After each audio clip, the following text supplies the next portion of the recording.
apa kabar? Saya Karisma Hamzah, senang sekali jumpa lagi dengan Anda dalam acara ABN Talk Show. Saya izin buka maskernya ya, karena ini untuk memudahkan interview dan untuk diketahui bahwa kami di sini telah menerapkan protokol kesehatan dengan baik. Dan antara saya pun dengan narasumber terdapat plexiglass sehingga interview ini dijalankan dengan aman. Hari ini kita akan membahas seputar viskositas dan alat apa ya yang untuk mengukur viskositas itu. Nah, mau tahu jawabannya? Oke, saya sudah mengundang narasumber dari produk spesialis Lauda yang tidak asing lagi, yaitu Mas Rocky Sitorus. Hai Mas Rocky. Hai Mbak Ima. Apa kabar? Baik sekali Mbak. Waduh, nggak asing lagi dong wajahnya. Kita udah pernah berjumpa beberapa kali ya dengan Mas Rocky. Tentunya dengan produk Lauda. Lauda, betul. Nah, Mas Rocky, kan Lauda itu ternyata banyak ya produknya. Betul. Waktu itu kita membahas chiller, dan sekarang kita akan membahas viskositas. Betul. Apa sih sebenarnya viskositas itu? Oke, kalau untuk viskositas itu Mbak, uji kekentalan pada zat cair. Oh, uji betul. kekentalan pada zat cair. Pada zat cair. Oke. Jadi zat cair itu kita bisa melihat ya konsistensinya, kentalnya segimana Betul. kental gitu ya. Ini biasanya digunakan untuk percobaan apa ya? Biasanya untuk viskositas ini banyak dicoba untuk seperti kita contohkan nih Mbak ya, seperti industri otomotif, air mineral, cat, industri cat seperti itu, minyak dan lainnya banyak Mbak Karisma. Oh begitu, jadi industri-industri yang berhubungan dengan cairan. Betul. Dan penting untuk mereka tuh untuk mengetahui kadar kekentalannya. Betul. Pasti butuh Lauda untuk mengukur viskositas.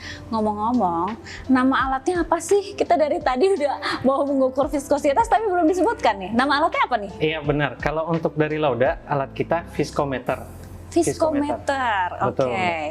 Viskometer ini adalah alat dari Lauda buatan Jerman. Jadi untuk mengukur kekentalan pada yang dibutuhkan untuk di laboratorium ya. Untuk zat-zat yang mungkin cairan-cairan atau apa yang kita ingin ukur di laboratorium. Nah, Mas Rocky, boleh dong di-share bagaimana sih penggunaan viskometer ini? Susah apa enggak, Mas? Kalau untuk penggunaan viskometer sendiri Mbak Karisma, kita itu sederhana ya. Dan juga di Lauda kita ada dua tipe, yaitu viskometer yang manual dan juga yang otomatis. Oh, jadi ada dua tipe. Jadi ada yang manual dan otomatis. Boleh dijelaskan mungkin mulai dari yang manual dulu deh. Oke, kalau untuk yang manual kita itu ada gelas kapiler ya, pipa berbahan gelas yang diameternya berukuran kecil, seperti viskometer Oswald. Kemudian juga ada yang kedua viskometer Ubelaude. Kemudian sebenarnya untuk viskometer Oswald ini untuk pengujian viskositas tingkat rendah dan menengah. Sementara kalau untuk viskositas Ubelaude untuk viskositas yang tinggi Mbak Ima. Wah, ternyata itu sangat mudah ya penggunaannya. Nah, tapi istilah-istilahnya itu susah ya, gitu susah. Nah, nanti apabila masih bingung mau cari yang mana dan lain-lain, bisa tanya Mas Rocky. Di mana Mas tanya? Di nomor kontak di bawah ini. Kasih itu jangan lupa. Nah, itu tadi yang manual kan ya Mas? Iya, betul. Kalau yang otomatis gimana Mas? Oke, kalau untuk otomatis sebenarnya viskometer Lauda ini Mbak itu rakitan ya, seperti rakitan. Jadi bahan media utamanya viskometer tadi yang Oswald sama Ubelaude, kemudian disertakan dengan komponen-komponen lainnya. Dirakit seperti di Lauda kita ada 5 komponen nih Mbak untuk bisa mencapai viskometer otomatis tadi. Seperti yang pertama itu PVS, Processor Viscosity System, penambahannya, kemudian juga ada VRM, Viscosity Rinsing Module, kemudian juga ada VAS, Viscosity Automatic Sampler, kemudian ada iVis, Intelligent Viskometer, dan yang terakhir itu ada Viskometer Stat Eco. Wow, jadi itu nanti boleh pilih di antara 5 itu atau salah satu atau kita harus 5-5-nya? Oke, kalau untuk otomatis itu harus ke 5-5-nya. Untuk otomatis harus ke 5-5-nya. Iya. Bahkan sampai untuk penggunaan auto sampler itu kita ada. Oh begitu. Oh ya, nanti kalau misalnya masih bingung nih dari 5-5-nya ini bagaimana penjelasannya, bisa tanya lebih jauh lagi ke Mas Rocky. Ya. Siap. Oh ya Mas Rocky, kalau misalnya prinsip kerjanya ini dari alat viskometer ini sebenarnya bagaimana sih Mas? Ya, prinsipnya itu sederhana Mbak Ima. Jadi viskometer itu akan mengukur viskositas melalui kecepatan cairan yang melalui gelas kapiler. Gelas kapiler jadi- ini tadi yang saya sebut viskometer Oswald dan Ubelode tadi. Oh, jadi ada cairan lagi yang untuk mengukur dengan kekentalan yang berbeda. Betul. Dan dia menjadi parameternya gitu, Iya, mengukur, dilewatin ke situ. Wah, ternyata mempelajari mengenai prinsip kerja viskometer ini dan mengetahui seluk-beluknya viskositas ini menarik ya. Sebenarnya aplikasi untuk viskometer ini di mana saja ya? Kalau untuk aplikasinya Mbak, untuk viskometer itu khususnya di laboratorium itu bisa di R&D, lebih tepatnya di R&D ya, karena kan Paling untuk pengembangan tepat ya. produk-produk baru, varian-varian baru seperti itu dibutuhkan viskositas di sana. Kemudian juga di QC juga diperlukan. Jadi untuk di QC dan R&D. Iya. Dan ini sangat penting ya untuk apabila kita mau mengembangkan varian-varian yang lain. Betul. Mungkin ada jenis yang lain segala macam. Nah, sebelum itu diteliti dulu di R&D. Benar sekali. Oke. Nah, Mas Rocky, satu lagi, saya juga ingin menanyakan nih, terlintas di pikiran saya, kan namanya zat cair sama zat padat itu kan dari zat cair bisa lama-lama menjadi zat padat kan. Iya. Nah, ini untuk range berapa yang masih bisa diukur dengan menggunakan viskometer? Ya, kalau untuk viskometer sendiri dia memang ada range-nya ya Mbak ya.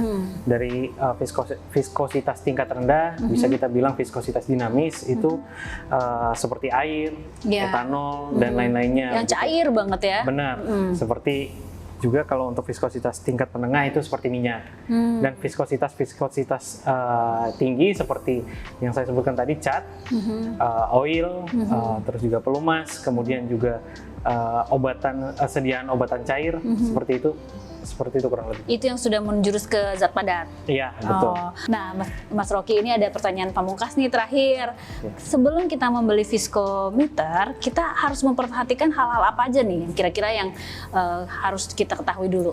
Oke. Yang harus diperhatikan ada beberapa hal. Ya. Yang pertama yaitu sampel.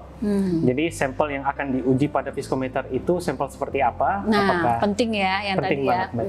Apakah viskositasnya rendah ataupun menengah ataupun bahkan tinggi seperti yang Ya. saya jelaskan tadi. Ya. Kedua yaitu metodenya Mbak Ima. Dia referensinya kemana? Ataupun standar ASTM ataupun ISO ataupun standar SNI di Indonesia. Itu untuk beberapa faktor yang harus dilihat. Kemudian di segi penjualan nih Mbak Ima, ini yang penting juga. Yang pertama itu dari segi garansi. Pastikan atau bergaransi tidak? ya. Betul, ada garansi atau tidak.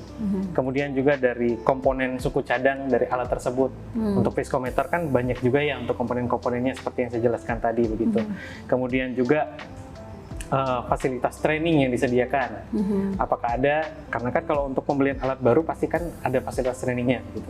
Kemudian juga yang terakhir itu sebelum membeli alat kita harus tahu dulu nih distributor alat untuk tempat membelinya. Bisa dilihat melalui internet ataupun forum atau yang paling mudah referensi dari teman begitu Mbak Ima. Atau yang paling mudah tinggal klik www.abadinusa.co.id itu Benar aja sekali. ya. Benar sekali Mbak Ima. Oh ya, Mas Rocky, kalau misalnya membersihkannya nanti mudah nggak alat viskometer ini dibersihkan? Ya, kalau untuk alat viskometer ini sendiri mudah Mbak untuk perawatan ataupun maintenance-nya. Seperti misal kita menggunakan viskometer gelas kapiler begitu, kita bisa memasukkan alkohol untuk pembersihannya. Kemudian selesai menggunakan bola hisap juga bisa begitu. Kalau untuk yang otomatis itu juga sangat-sangat sederhana ya, dalam sangat mudah. maintenance-nya. Dan pastinya kalau ada kerusakan atau apa, ada masalah, tinggal hubungin service center kita, ya Betul. kan? Betul Mbak. Oke, baiklah. Nah, sini sudah tahu dong. Nah, di akhir tayangan ini, nanti Mas Rocky akan memberikan pertanyaan yang berhadiah untuk 3 orang pemenang yang beruntung. Hadiahnya masing-masing mendapatkan voucher OVO senilai Rp100.000. Caranya mudah, tinggal jawab pertanyaan Mas Rocky nanti di kolom komentar. Pastikan Anda sudah follow dan sudah subscribe ABN Today YouTube kita dan ABN Today Instagram kita. Dan jangan lupa di like dan nyalakan loncengnya juga. Ini akan menjadi suatu faktor penentu pemenang juga ya. Tag teman Anda sebanyak mungkin. Oke, Mas Rocky, sudah siap pertanyaannya? Siap memang. Silakan. Oke, pertanyaannya adalah sebutkan di mana saja aplikasi penggunaan viskometer ini. Nah, mudah bukan? Langsung tulis jawabannya di kolom komentar. Oke, baik. Nah, Mas Rocky, kayaknya kita sudah habis ya waktunya ya. Oke. Baik. tanpa terasa kita telah berada di akhir kebersamaan kita hari ini. Saya Karisma Hamzah dan segenap kru yang bertugas hari ini mengucapkan banyak terima kasih untuk Anda yang telah menyaksikan tayangan ini. Jangan lupa stay safe, gunakan maskernya, dan selalu jaga jarak. Sampai jumpa.